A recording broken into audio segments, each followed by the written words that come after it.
So, any of yous guys ever have this one happens to yous before? I won't do that anymore, I'm so sorry. You pick up a Kirby game, any Kirby game, and play it with the expectation to have a good time.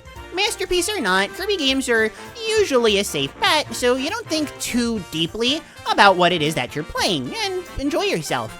Maybe you'll find some cranky grouch online who says these games are for babies, or that they're too easy, your games are bad and you should feel bad. But for the most part, you can enjoy them, see others that enjoy them, and move on. I mean, Kirby is really more about good vibes, being cute, and, I don't know, not feeling bad, right? Oh, what's this funny looking YouTube video about these Kirby games that are simple and fun and literally nothing else? Let's see. Jet and Superstar and Ultra, Wheel and Squeak Squad, Tornado and Adventure, Fire and Triple Deluxe, they all boil down to the exact same ideas. They're all better than your other options because they're the best at mitigating the challenges.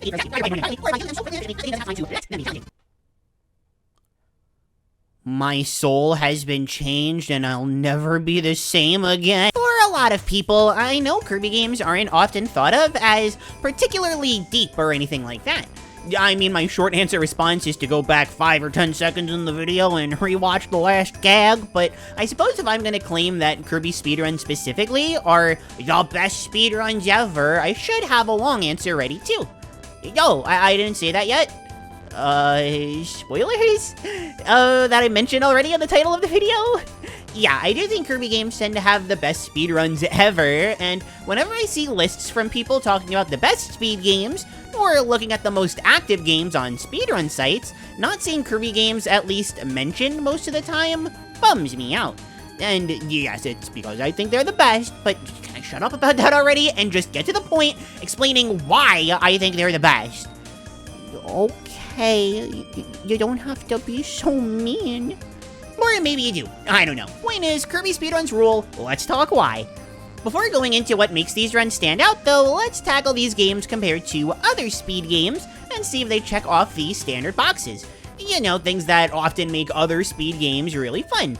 Not a conclusive list or anything, but for example, are the games actually fun to play when you're moving fast? That's a pretty resounding yes, and this has a lot to do with how early the pioneers of Kirby, the Kirbineers if you will, nailed Kirby's movement. Dreamland 1, as a Game Boy game, may feel a bit stiff, but not to a point where it hurts the game or anything. Kirby's movement in that game is actually very smooth, and things only got a lot faster, a lot smoother, and especially way more expressive with Adventure. Dashes, momentum, abilities, and more, oh my, this game really upped the ante with what Kirby can do. Future games followed through, of course, but movement is only part of the equation for a fun speed game. The games have to be built around fun movement, in a way that makes said fun movement fun. Look, if you're gonna grind for hundreds of hours on something to be fast, it better be fun, okay? The games progress in a really satisfying manner. Playing well adds a sense of challenge and satisfaction you don't often get from Kirby games otherwise. The nature of these games lend themselves to really unique runs on top of the standard stuff like any percent, messing around with the physics, ability movesets, etc., and all of these games make routing an absolute blast because everything works so well, the actual act of improving and getting better is one heck of an addicting drug. The games themselves, you could argue, are built with speedrunning in mind. I would definitely argue that point. Yeah, I think you see where I'm going here. It's as clear as a clear sky, even a blue sky maybe, follow me on blue sky, that these games check off all the boxes. Is this why they're the best? Well, it's not the only reason. I mean, if they were the best because they just did the things that other speed games do, I'd noped out of this whole thing a while ago. So what do these games do that make them stand apart? Instead of just being a small part of the corporate conglomerate of speedruns, engineered to be enjoyable for the masses instead of doing anything to stand out from the crowd, doomed to live a life with nothing but the same expectations of its peers. Sorry about that. Let's talk about why all of that is not the case. Real quick though, if you're enjoying the video so far, please consider subscribing to the channel and giving the video a like.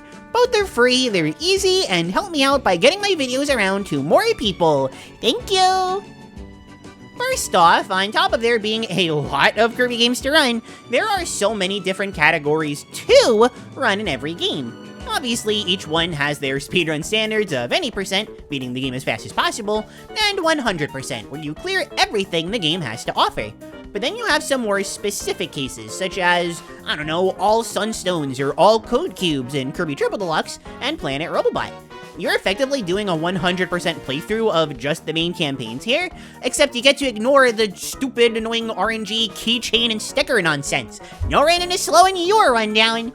Compared to the any percent runs for these games that have really interesting routing since you only need a certain amount of each code stone to proceed, these tend to have more ability variety due to the different sun cubes that you need to collect. There is also a sense of finality to a category like these, you know? Actually getting everything and unlocking the bonus levels of these games, it just feels right. Of course, these aren't the only other kinds of categories that Kirby games offer. A huge one that offers far more variety than you'd maybe expect are the multiplayer categories, or to be more specific, one single person using multiple controllers. These are always split into different categories compared to single player, as the advantages of having more strategies available obviously outshine what you can do alone.